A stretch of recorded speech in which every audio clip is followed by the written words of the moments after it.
देवं कंसचाणूरमर्दनं देवकी परमानन्दं कृष्णं वन्दे जगद्गुरुम्।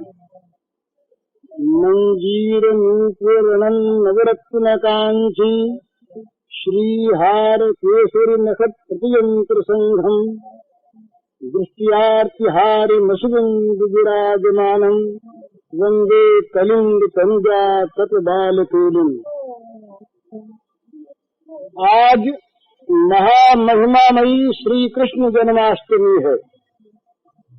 वैवस्वत मनवंतरी अष्टाविंश चतुर्युग के द्वापर के अंत में भाद्र मास की कृष्णाष्टमी के दिन पृथ्वी को ये महान सौभाग्य प्राप्त हुआ। अखिल विश्व ब्रह्मांड के लिए आज का ये मंगलमय दिन महान महिमामय, महान मधुमय और महान ममतामय तथा परम धन्य है।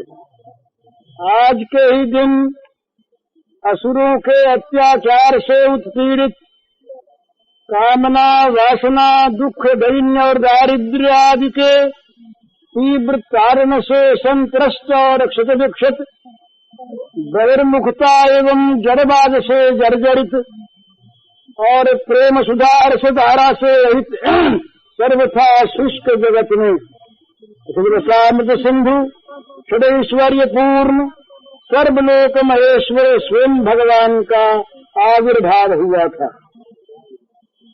भगवान के अवतार में क्या हेतु है ये भगवान ही जानते हैं, परंतु प्रधान हेतु प्रतीत होता है भगवान की अपने घनीभूत परमानंद रस लीला विग्रह को प्रकट करने की मंगलमयी इच्छा।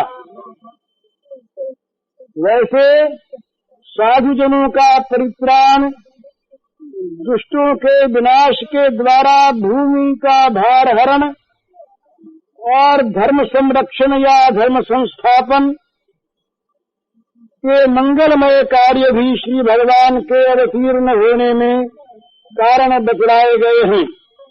स्वयं भगवान श्री कृष्ण ने ही गीता चतुर्थ अध्याय के 8वें श्लोक में कहा है, परित्राणाय साधूनां विनाशाय दुष्कृतां धर्म संस्थापनार्थाय संभवामि युगे युगे। साधु पुरुषों के परित्राण, दुष्टों के विनाश और धर्म संस्थापन के लिए मैं युग युग में उत्तम रीति से प्रकट होता हूँ, संभवामि।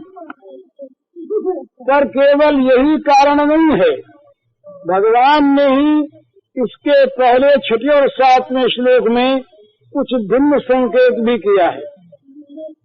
अजोपसन्नतया भूतानां ईश्वरोऽपि सन् प्रकृतिं स्वामधिष्ठाय संभवाम्यात्म मायया यदा यदा हि धर्मस्य ग्लानिर्भवति भारत अभ्युत्थानम धर्मस्य तदात्मानं सृजाम्यहम्।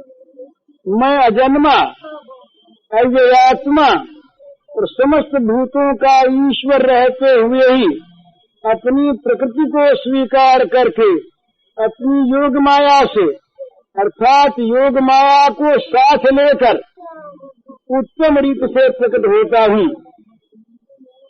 जब जब धर्म की ग्लानि और अधर्म का अभ्युत्थान होता है तब तब मैं अपने को प्रकट करता हूँ।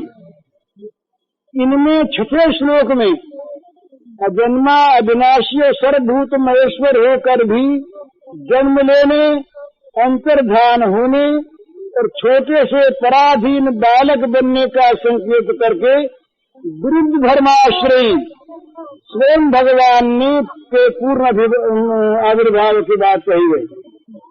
और 7वें श्लोक में सदुपदेश के द्वारा धर्म ग्लानि रूप अधर्म के व्युत्थान का नाश करने वाले आचार्यावतार की अथवा काम कलुषित विषय सेवन रूप अधर्म के व्युत्थान को ध्वंस कर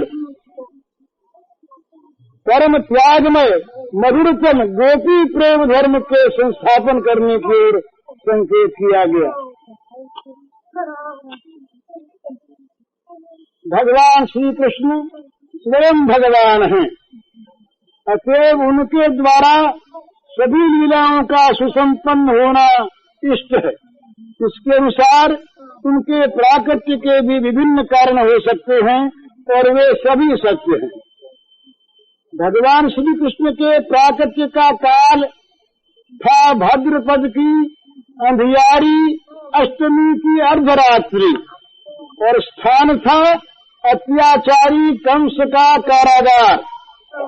पर स्वयं भगवान के प्राकट्य से काल देश आदि सभी परम धन्य हो गए।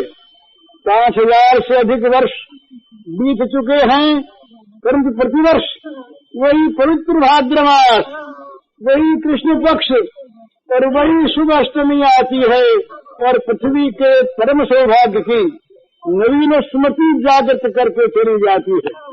आज भी इस दिन हम बहिर्मुखी जीवों को न दिखने पर भी पृथ्वी के वक्षस्थल पर एक विलक्षण आनंद का महानृत्य होता है।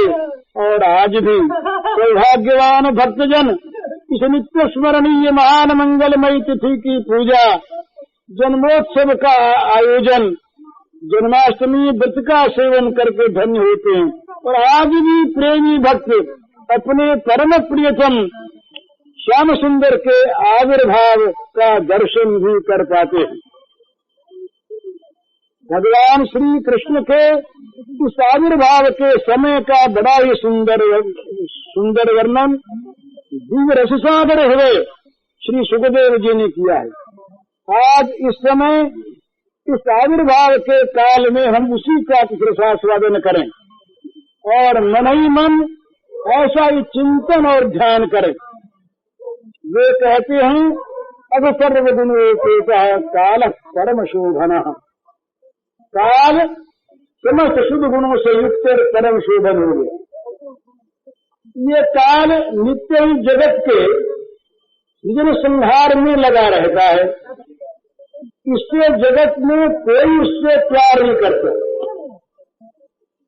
आज बना कल ये बिगाड़ देगा, परंतु काल के आधार भगवान उसकी कभी उपेक्षा नहीं करते। वे काल के निमंता होकर भी काल में ही प्रकट होते हैं और काल में ही अंतर्धान भी हो जाते।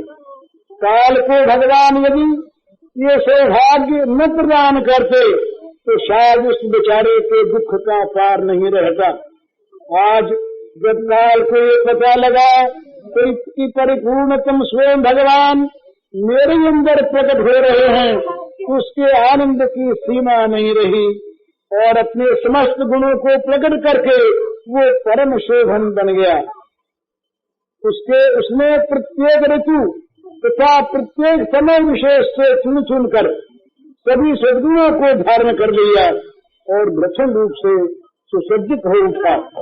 बसंत ऋतु का मलय समीर, कोकिल का कूजन, भ्रमर का गुंजन, आम्र में नवीन मौर का उदय, अशोक और चंपा का मुक्त हास्य, वर्षा कालीन कदम्बानिल, शरद की स्वच्छता और प्रसन्नता, हेमंत की मालती, शिशिर के कुंद कुसुम, दिवस की कमलिनी, रात्रि की कुमुदिनी, प्रातः काल का देव पूजन, कर्म प्रवृत्ति, मध्याह्न का पवित्र प्रभु सेवा रूप आजीविका कर्म, सायाह्न का देव पूजन तथा सात्विक आनंदोत्सव, निशा का शांत भाव, रात्रि शेष का उत्साहपूर्ण जागरण, सतयुग की तपस्या, त्रेता का यज्ञ, द्वापर की परिचर्या और कलयुग का श्री हरिनाम संकीर्तन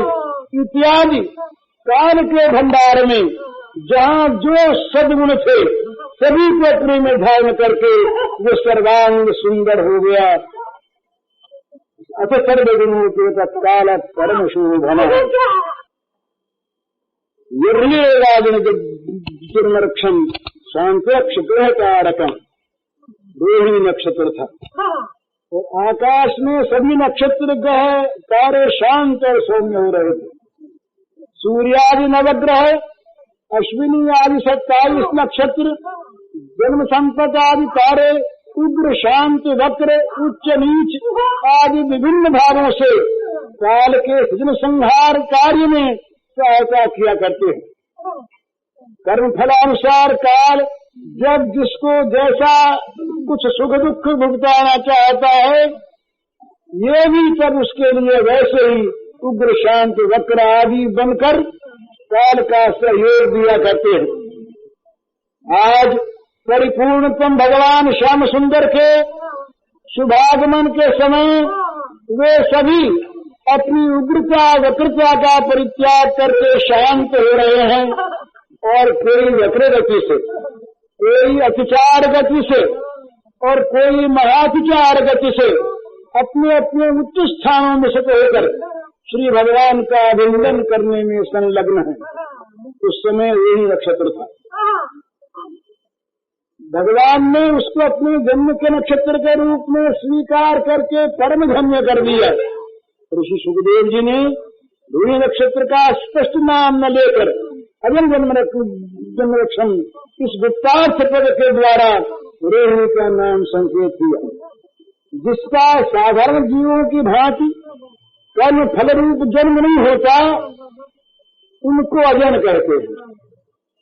उन भगवान के नाभि कमल से जिनका जन्म होता है वे ब्रह्मा अजन जन्मा कहलाते हैं। वे ब्रह्मा जिस नक्षत्र के अधिष्ठाता है उसका नाम होता है अजन जन्म नक्षत्र, अर्थात रोहिणी नक्षत्र, क्योंकि रोहिणी के अधिष्ठाता ब्रह्मा है। शास्त्रों में कहा गया है कि अपने या अपने स्वजनों का जन्म नक्षत्र प्रकट नहीं करना चाहिए।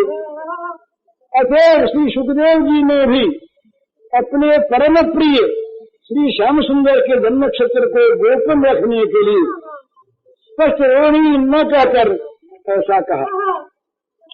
जहाँ भगवान श्री कृष्ण का नाम गुण कीर्तन होता है, वहाँ से भी सब पाप ताप विघ्न बाधाएं दूर भाग जाती, वे वहाँ समीप नहीं रह सकती, वरम विविध प्रकार से सुलक्षण आज उठते हैं।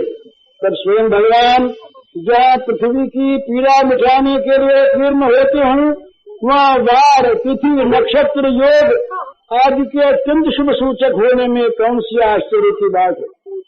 जगत का प्रत्येक कार्य काल दिशा और देश के अधीन है। इसी से जगत में काल दिशा और देश का विचार करके ही कार्य किया जाता है। यद्यपि श्री भगवान की दिव्य लीला में काल दिशा और देश की कोई बाध्य बाधकता नहीं, वे स्वयं काल दिशा और देश के नियंता हैं। तथापि वे जब धराधाम में अवतीर्ण होते हैं तब काल दिशा और देश पर कृपा करके उनके साथ अपना पवित्र संबंध देकर उन्हें धन्य और कृतार्थ कर देते हैं। इसीलिए आज काल की भांति दिशा और देश भी समस्त सद्गुणों से सुशोभित हो रहे हैं। दिशक प्रसिद्धुर्गगनम निर्मलोदयम, दसों दिशाएं प्रसन्न हो गई।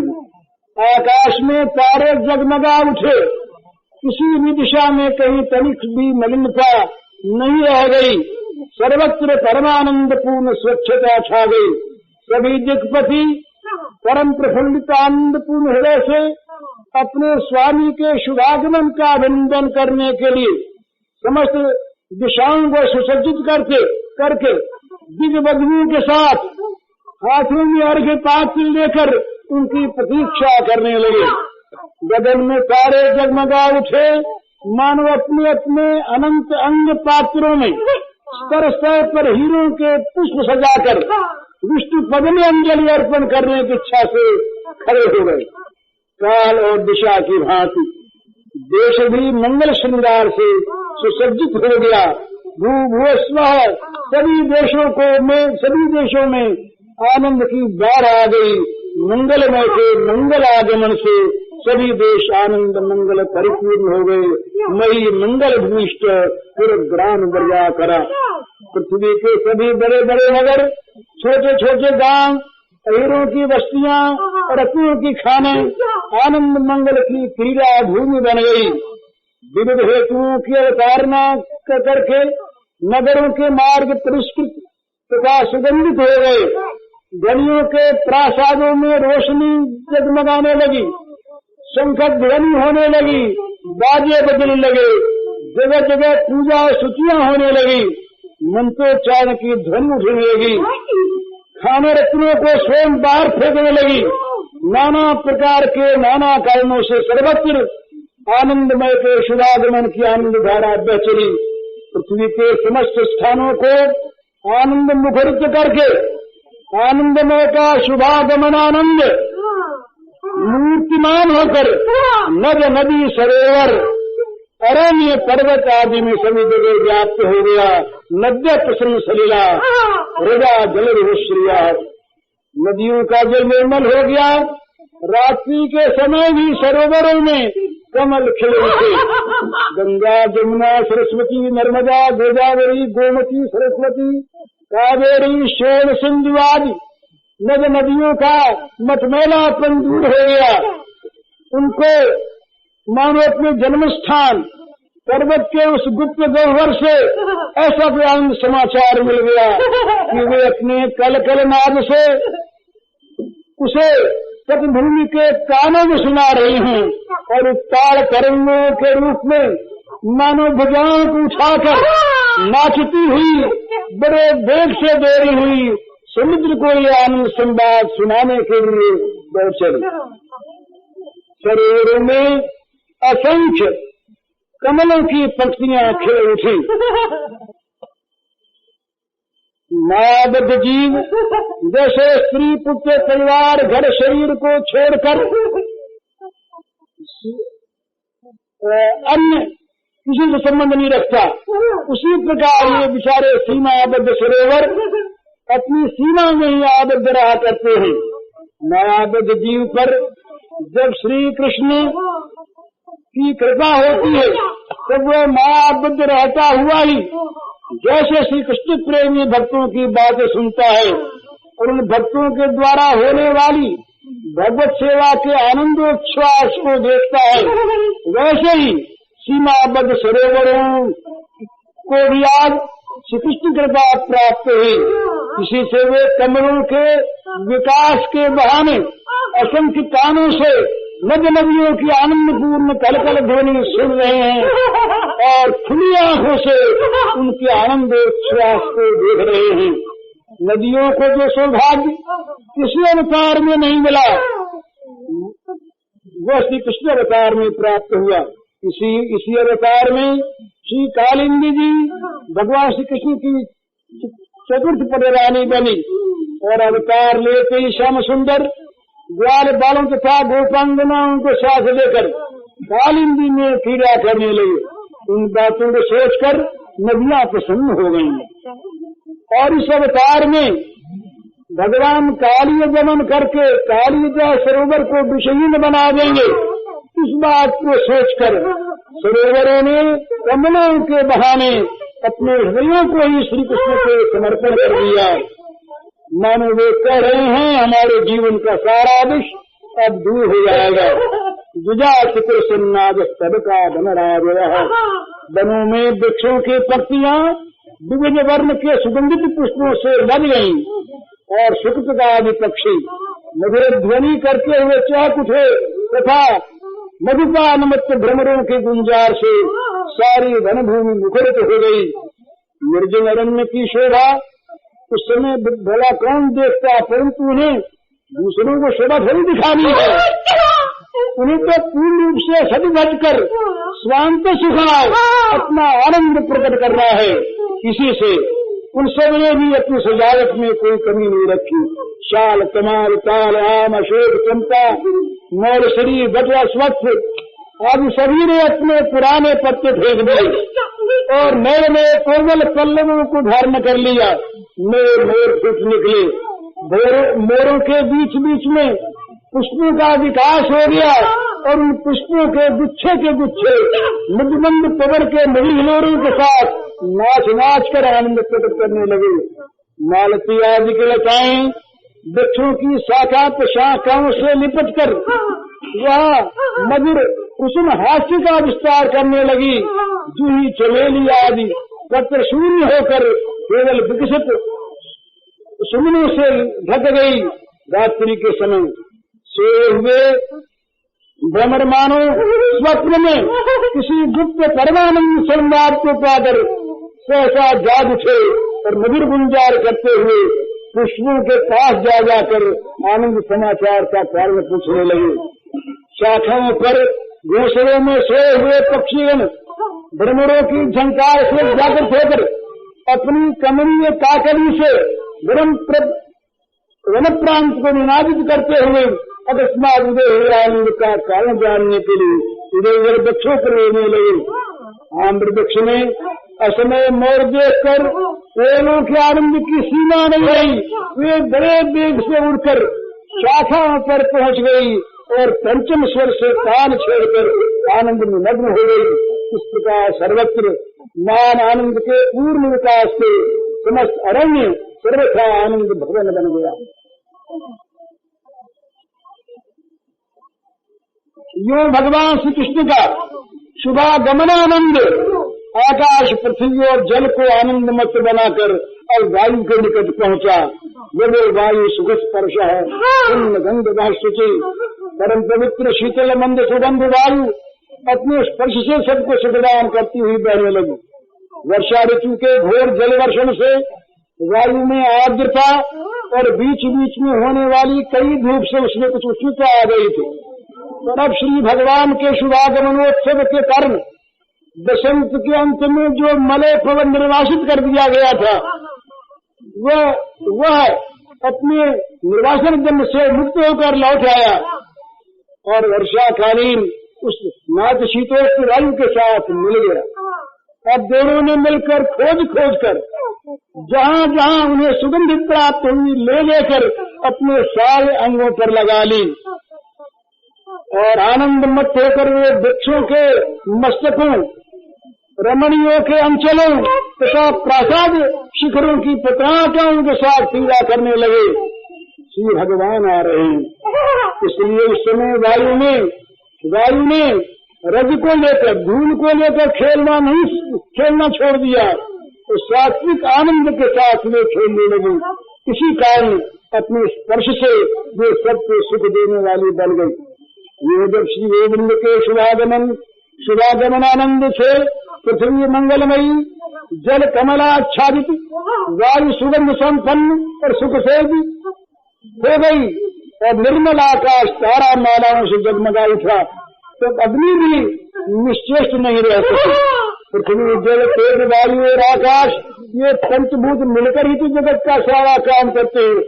आज जब श्री कृष्ण का शुभागमन महोत्सव आज श्री कृष्ण के शुभागमन महोत्सव के समय इनमें से चार आनंदोन्मत्त हो जाए और अग्नि बाकी रह जाए, ये कैसे संभव है? अग्नि नाम शांता सत्र समुद्धता गुजों के होम कुंडों की कभी न बुझने वाली अग्नियां जो कंस के अत्याचार से बुझ गई थी वे जल थी, उन्हें जलाना नहीं पड़ा। लकड़ी के अंदर से अपने आप ही प्रज्वलित होकर वे दक्षिणावर्त हुई जल नाचने लगी। श्री गोविंद के शुभागमन के आनंद में उनके लिए घट की आहुति मंत्र पाठ अथवा ईंधन की आवश्यकता नहीं हुई। वे अपने आप ही प्रकट होकर होम मंडपों को आलोकित करने लगी। श्री कृष्ण का शुभागमन महानंद बाह्य जगत को प्रमुदित और पुलकित करके अब अंतर जगत में जा पहुंचा। मनाश्यासन प्रसन्नानि साधु नाम असुरद्रोही साधु का चित्त सहसा प्रसन्नता से भर गया। भगवत भक्तों के हृदय सहसा अजानित असंभावित और अप्रत्याशित आनंद से परिपूर्ण हो गए। कहाँ से किस लिए कैसे इस परमानंद ने आकर उनके हृदय में प्रवेश किया इसका उन्हें पता ही चला। वे आनंद में भरकर पुलकित हो गए। उनके नेत्रों से प्रेमानंद के सुधा बिंदु झरने लगे और वे सब इस आनंद में के नित्य सुख रहने के लिए भगवान से प्रार्थना करने लगे। असुर निकंदन श्री कृष्ण चंद्र के शुभागमन की सूचना पाकर असुरों के अत्याचार से उत्पीड़ित देवताओं के हृदयों में भी शांति और आशा का संचार हो गया।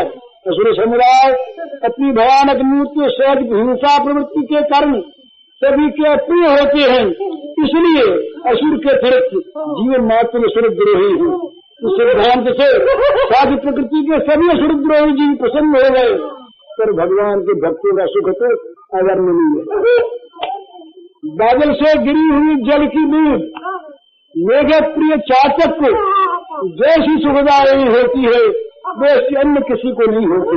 ये सत्य है कि दूसरों की भी प्यास बुझती है, पर वे केवल मेघ के जल की ही प्रतीक्षा नहीं करते।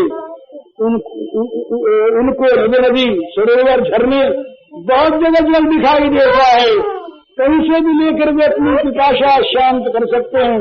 तो श्री भगवत चरणाश्रित एक निष्ठानंद भक्तों के आनंद का स्रोत तो केवल श्री भगवान के चरणारविंद ही हैं। जो एक भेदाश्रित हैं, भगवत चरणाश्रित नहीं है, उनके सुख के लिए स्त्री पति पुत्र परिवार जन धन जमीन विषय वैभव मान सम्मान प्रशंसा यश और पदाधिकार आदि अनेक वस्तुएं हैं। इसीलिए वे श्री भगवत चरणारविंद भीतर सके दिव्य आनंद का पूर्ण स्वादन नहीं कर पाते।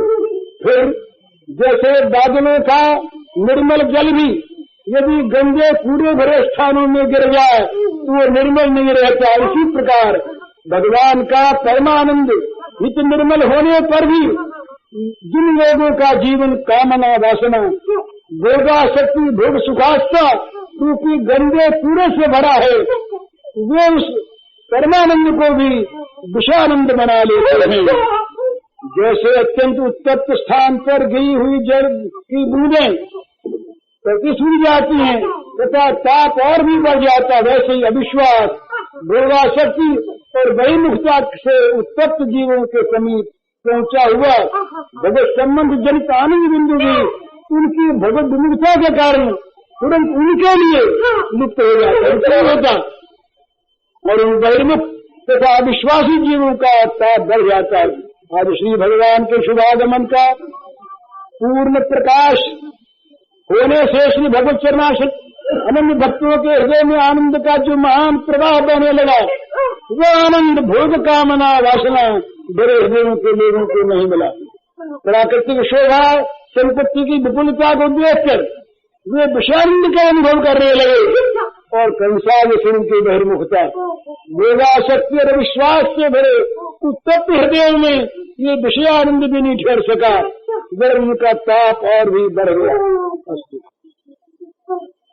श्री गोविंद का ये शुभागमन महानंद पृथ्वी आकाश वायु जल अग्नि नद नदी वन पर्वत आदि सभी को आनंद प्लावित कर भक्तों के हृदय में श्री भगवत चरणों के प्रत्यक्ष प्राप्त होने की मान सुखाशा का मधुर संगीत गाकर विषय जीवों के हृदयों को विषयानंद से भरकर और बहिर्मुख जीवों के मनों को भीषण भय से प्रकंपित कर अब स्वर्ग में जा पहुंचा। जय माने जने तस्मिन मेरे बिंदु देवी अजन्मा भगवान के जन्म आविर्भाव के समय स्वर्ग से में देवताओं की बिंदुआ बनी थी। भगवान का शुभागमन महानंद जब भूवर्लोक से ऊपर उठकर स्वर्गलोक में पहुंचा तो एक ही साथ असंख्य देव बिंदुओं ने बजकर अपने मधुर नाद से समस्त स्वर्ग को छा लिया। स्वर्ग में प्रतिदिन नित समय पर देववादकों के द्वारा ब्रह्मताल रुद्रताल आदि तालों से देव बिंदुआ बजाई जाती हैं, परंतु आज इस महानंद में सर्वथा स्वतंत्र होकर वे सब अपने आप ही बजने लगे। अनाहता बिंदु भेदानंद सदा गंभीर मध्य निशा की स्तब्धता को भंग करके समस्त स्वर्ग को जनादित और आनंद मुखरित करती हुई वे बिंदुबियां बिना ही बजाए बज उठी।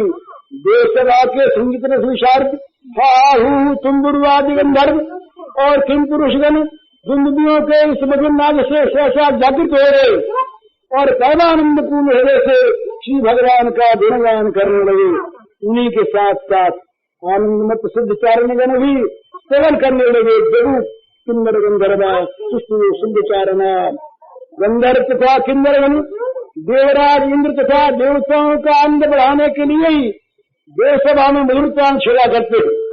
सिद्ध और चारणों का जीवन भी देवताओं के स्तुतिगान में बीतता है। पर आज देवेंद्र वांछित चरणारविंद सौभाग्यवती भूमि पर प्रकट होने जा रहे हैं। अतः वे भी उसके अनिर्वचनीय आनंद से मत होकर अपने स्वभाव सिद्ध शांत स्निग्ध मधुर कंठ से भी कोई दक्षिण मधुरता सुंदरपन को प्राप्त होकर श्री भगवान का गुणगान करने लगे। इस प्रकार गंधर्व किन्नर सिद्ध चारणों के मधुर सात्विक गीतों को सुनकर देवसभा के नृत्य से श्रांत और अमृत पान से प्रमत्त विद्याधरियां और अप्सराएं भी नवीन उत्साह के से आनंद जागृत होकर नए रूप में नृत्य करने लगे। आज नए रूप में नृत्य करते हैं विद्याधरी अक्षर उर्वशी मेनकारंबाद स्वर्ग की अप्सराओं और विद्याधरियों की सारी दिन भर की नाच गान की थकावट दूर हो गई और वह प्राकृत परमानंद से परिपूर्ण होकर स्वर्ग के विलास नृत्य की सारी तालों को भूलकर श्री गोविंद गुणगान में प्रमत्त गंधर्व किन्नरों की गोविंद गुणगान की शुद्ध सत्यमयी तालों में ताल मिलाकर मधुर नृत्य करने लगी। इस प्रकार सारा स्वर्ग गान तथा नृत्य की मधुरतम ध्वनि से परिपूर्ण हो गया। देवताओं के समस्त स्वर्ण प्रासाद मुखर उठे। सभी देवता सहसा जग कर आश्चर्यचकित नेत्रों से देखने लगे और आनंद मग्न होकर मंत्रमुग्ध की भांति परमानंद की प्रेरणा से अपने अपने निवास स्थानों को छोड़कर तुरंत मुंडन वन में जा पहुंचे तथा स्वर्ग के पारिजात सुमनों को चुन चुनकर पृथ्वी पर बरसाने लगे। ईश्वर मनयो देवा सुमना समुदान का बड़े बड़े देवता तथा मुनिगण आनंद में भरकर पृथ्वी के सौभाग्य की सराहना करने लगे। श्री भगवान के शुभागमन से आज पृथ्वी नानांग श्रीराज से सुसज्जित है। उसी आनंद की एक लहर स्वर्ग में आई है। अतः पृथ्वी स्वर्गागत जड़ी पृथ्वी स्वर्ग से भी बढ़कर सौभाग्यमयी हो गई। तभी तो श्री भगवान उस पर अवतीर्ण हो रहे हैं। इसी पृथ्वी के सौभाग्य का अभिनंदन करने के लिए देवताओं ने पृथ्वी पर नंदन कानन के देव सुमनों की वर्षा आरंभ कर दी। अवश्य ही इस अपराकृत आनंद का यथार्थ स्वरूप कोई नहीं जानते, पर चुपके से आकर इस महानंद ने सबको आनंद प्रमत्त कर दिया। चौदह भुवन आनंद से नाच उठे। इस आनंद के उच्छ्वास से सत्य संजुओं में भी आनंद क्षोभ हो गया। वे भी मधुमंद गर्जना करते हुए उत्ताल तरंगों की भंगिमा दिखा दिखाकर नृत्य करने लगे। मंदम मंदम जलधरा जगद्गुरुसागरम समुद्र की कन्या लक्ष्मी नारायण की पत्नी है। मानो इसी संबंध सूत्र से ससुर न हो गए। गौरव मंडित होकर संजू गर्जना के रूप में घोषणा कर रहे हैं। आज जिनके शुभागमन से समस्त विश्व ब्रह्मांड परमानंद में बह रहा है, ये हमारे अपने ही है, हमारे जवानी है। इस प्रकार समुद्र का गर्म छोड़कर दिक प्रांतवर्ती मेघ समुदाय भी मुखर उठे। उन्होंने भी मधु मधु गर्जना करके कहा, रे हमारा उनका तो वर्ण ही है, हम भी नील श्याम और वे भी नील श्याम, वो हमारे सखाई हैं। श्री भगवान के संबंध गौरव तथा वर्ण साम्य के गौरव से प्रमत्त जलनिधि तथा जलज निकर अपने अपने सौभाग्य की गाथा गाने लगे। ऋषि थे थे गाय माने जनार्दने देव की देवरूपियाम विष्णु सर्वदुहाशय आविरासी प्राच्याम विषेन्दुरे पुष्कल। इसी समय विराजमान सर्वदुहाशय देवरूपिणी देवकी के गर्भ से प्रकट हुए। जैसे 16 कलाओं से पूर्ण चंद्र का उदय हुआ, देवकी जी को देवरूपिणी कहा गया। इसका भाव यह है कि उनका दिव्य शरीर था। भगवान नित्य स्वप्रकाश है। उन स्वप्रकाश विचित्र दिव्य लीला में भगवान का नाम देव है। उनका रूप श्री विग्रह सच्चिदानंदमय है। ईश्वर परम कृष्ण सच्चिदानंद विग्रह उन देव भगवान की भांति जिसका रूप है उसे देव रूप कहते हैं। अतः ऐसा जिनका देव रूप है वे श्री देवकी जी देव रूपिणी हैं। उनका देह हमारी तरह प्राकृत नहीं, शुद्ध सच्चिदानंदमय है। तभी उनके सामने पुत्र के रूप में सुप्रकाश भगवान का आविर्भाव होगा। चंद्रमा, सूर्य, अग्नि, विद्युत आदि ज्योतियां जो जगत को प्रकाशित करती हैं, कोई भी स्वप्रकाश नहीं है। भगवान ने स्वयं का अर्जुन विदादित्य वचन थे जो जगत भाषयते खलम, ये चंद्रमस्याग्नि तत्तेजो विद्यमानकम। चंद्र, सूर्य, अग्नि आदि की जिस ज्योति से संपूर्ण जगत प्रकाशित होता है वह मेरी अंगत ज्योति है। यहाँ तक कि भगवान का सच्चिदानंदमय परम धाम भी स्वप्रकाश चंद्र आदि की ज्योतियां वहाँ नहीं। जगत भाषयते सूर्यो न शशांको न पावक यद्गत्वा धनिवर्तन के तद्धाम परम। उसको प्रकाश परम धाम जिसको प्राप्त होकर अपने संसार में लौटना नहीं पड़ता, सूर्य, चंद्रमा और अग्नि की ज्योति से प्रकाशित नहीं है। श्रुति कहती है तमेव भांत मनुभाग सर्वम तस्य भाषा सर्वमिदं विभाति। जो प्रकाश की भगवान की अंग ज्योति से ही सूर्य, चंद्र आदि सब ज्योतिर्मय हैं और उनकी अंग छटा से ही संपूर्ण विश्व प्रकाशित है। इस प्रकार श्री भगवान ही सत्य प्रकाशक है, भगवान का कोई प्रकाशक नहीं। पिता माता अपने पुत्र का जगत में प्रकाश करते हैं, इसी से वे पुत्र के प्रकाशक कहे जाते हैं। श्री भगवान के पिता माता जो भगवान को जगत में प्रकट करते हैं वे भी भगवान के प्रकाशक है। श्री भगवान सुप्रकाश हैं, अतएव अपनी सुप्रकाशिका शक्ति के अतिरिक्त हम किसी से प्रकाशित नहीं हो सकते। अतएव वसुदेव देवकी भगवान के पिता माता भी भगवान के सच्चिदानंदमयी सुप्रकाशिका शक्ति हैं। वे उन्हीं के शुद्ध सत्य की घनीभूत मूर्ति प्राकृतिक जीवों की भांति न तो भगवान माता गर्भ में आते और न कर्म परवश उनका जन्म होता है और न उनका विग्रह ही भिन्न उनसे भिन्न शांत भौतिक होता है। वे भगवान स्वेच्छा में दिव्य वपु से प्रकट होते हैं। वे जगत पिता हैं, सबके जन्मदाता हैं। उन्हीं से अनंत कोटि ब्रह्मांडों का उदय होता है। परंतु जो भगवान को प्रतिरूप से स्नेह करते हैं उन राशि प्रेम युक्त भक्तों को श्री भगवान माता पिता के रूप में स्वीकार करके उन्हें धन्य करते हैं। भगवती देवकी अनन्य वात्सल्य प्रेम से श्री भगवान को पुत्र रूप से प्राप्त करना चाहती थी, इसीलिए उनमें वात्सल्य प्रेम को और अपने प्रति पुत्र भाव को सुदृढ़ करने के लिए आविर्भाव से पूर्व भगवान ने अपने चिंत शक्ति स्वजन मनमोहिनी माया से देवकी में गर्भ के लक्षण उत्पन्न कर दिए। वास्तव में गर्भ नहीं था, इसी से उन्होंने समझा कि मेरे गर्भ से ही पुत्र उत्पन्न हुआ है। इसी से वे पूर्ण वात्सल्य से पुत्र रूपी भगवान का लालन पालन करती है। इस अगाध वात्सल्य प्रेम सागर में भगवान की सारी भगवत्ता डूब जाती है। जहाँ ऐश्वर्य ज्ञान मिश्रित वात्सल्य प्रेम होता है वहाँ बीच बीच में भगवत्ता की स्फुरमा भी होती है, फिर स्थायी नहीं होती। श्री देवकी जी वसुदेव जी का वात्सल्य प्रेम ऐश्वर्य ज्ञान मिश्रित था। इसी से समय समय पर उन्हें अपने पुत्र श्री कृष्ण में भगवान का बोध भी हुआ। इसी से लालन पालन के साथ ही वे स्तुति प्रार्थना भी करते थे।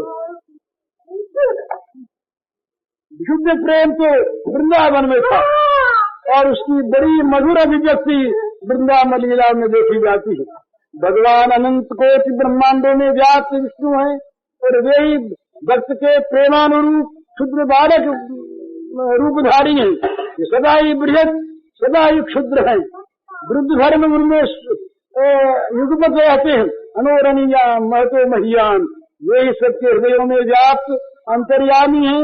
वे ही सर्वातीत हैं और वे ही सर्वगुणमय लीलामय हृदय मूर्ति श्री भगवान है। पुरुषावतार, गुणावतार, लीलावतार, मनवंतरावतार, अंशावतार, कलावतार, आदेशावतार, प्राभवावतार, वैभवावतार और परावस्थावतार सभी उन्हीं से होते हैं। यही सब अवतारों के अवतारी साक्षात स्वयं भगवान हैं। समस्त अवतार उन्हीं के अंतर्गत है, उन्हीं में सब सम्मिलित हैं, क्योंकि वे ही सब कुछ है। दैवशत मनवंतर के अष्टविंश युग के द्वापर में प्रकट होने वाले ये भगवान सबकी प्रतिष्ठा, सबके अवतारी, सर्वमय, सर्वातीत, सर्वरूप, निर्गुण, सगुण, अचिंत्य अनंत गुण समुद्र, अखिल प्रेम साम सिंधु, षोडश कला पूर्ण, ऐश्वर्य संपन्न, हानोपादान रहित सच्चिदानंद घन विग्रह पूर्ण पुरुषोत्तम स्वयं भगवान है। साथ ही वे पूर्णादर्श मानव, कर्म योगीश्वर, लोक नेता, कर्म राजनीतिज्ञ, धर्मोपदेष्टा, आचार्य, सौंदर्य माधुर्य निधि, सर्व चित्ताकर्षक, मुनि मन मोहन, आत्माराम गणाकर्षी, मधुर प्रेमी, जनवत्सल और राधा राध्य है। जिस किसी दृष्टि से इनको देखा जाए सभी में इनके परिपूर्ण दर्शन होते हैं। विषयासक्ति और भोग वासना में फंसे हुए मायामोह के पदाघात से जर्जरित और स्पंदनहीन जगत के प्राणी कभी भी तनिक चेतना प्राप्त करके विश्वास के नेत्रों को खोलकर एक बार देखें तो उन्हें पता लगेगा कि भाद्रमास की इस कृष्णाष्टमी को पाकर पृथ्वी स्वर्ग की अपेक्षा भी परम श्रेष्ठ हो गई। समझें या न समझें, पृथ्वी के जीव इस सर्व पूज्य तिथि तथा इस मध्य निशा को पाकर धन्य है। पृथ्वी धन्य है, पृथ्वी के जीव धन्य हैं, पृथ्वी के आकाश वायु अग्नि धन्य है, पृथ्वी के नदी नदी सरोवर धन्य है, पृथ्वी के पर्वत धन्य है, पृथ्वी के सूर्य चंद्र धन्य है, पृथ्वी के जीव मात्र धन्य है। और जिस ब्रह्मांड में ये पृथ्वी है वो ब्रह्मांड धन्य है। और इस तिथि को मानने वाले आप सब लोग धन्य हैं। और इन सभी के प्रति मैं साष्टांग प्रणाम करके मैं भी धन्य होता हूँ। भगवान का आविर्भाव होने वाला है। उपयुक्त वर्णन के अनुसार हम सभी आनंद श्रृंगार से अपने मनों को सुसज्जित कर उनके स्वागत की प्रतीक्षा करें। अंत में मैं इस पुरानी प्रार्थना को दोहराकर भगवान श्री श्याम सुंदर के चरण रज को प्रणाम करता हूँ। आप भी चाहें तो मेरे साथ ही मन ही मन ये प्रार्थना कर सकते हैं। जाहि देख चाहत नहीं, कछु देखन मन मोर, बसें सदा मोरे दृगन, सोई नंद किशोर। जाहि देख चाहत नहीं, कछु देखन मन मोर, बसें सदा मोरे दृगन, सोई नंद किशोर। तन मन सब लिपटे रहें, नित्य प्रियतम के अंग, भुक्ति मुक्ति की कल्पना करे न ये सुख भंग। तन मन सब लिपटे रहें, नित्य प्रियतम के अंग, भुक्ति मुक्ति की कल्पना करे न ये सुख भंग। भूल जाए सुध जगत की, भूले घर की बात, हिय सो हिय लागो रहे, बिनु बाधा दिन रात। भूल जाए सुध जगत की, भूले घर की बात, हिय सो हिय लागो रहे, बिनु बाधा दिन रात। इंद्रिय मन बुद्धि आत्मा बने श्याम के धाम, सब में सदा बसो रहे, प्रियतर मधुर ललाम। इंद्रिय मन बुद्धि आत्मा बने श्याम के धाम, सब में सदा बसो रहे, प्रियतम मधुर ललाम। वो आनंद कंद भगवान श्री कृष्ण चंद्र की जय। ये भगवान के आगमन की शुभागमन की प्रतीक्षा में प्रकृति ने जो कुछ किया, हम लोग ऐसे प्रतीक्षा करने लगे तो भगवान आ जाए भला। अब ये भगवान का शुभ जन्म है, उसके बाद फिर कल आगे की बात होनी चाहिए। क्या बजे पूज्य श्री भाई जी के इस प्रवचन का कैसेट संख्या है 36 और शीर्षक है श्री कृष्ण जन्माष्टमी प्रवचन संवत 2017।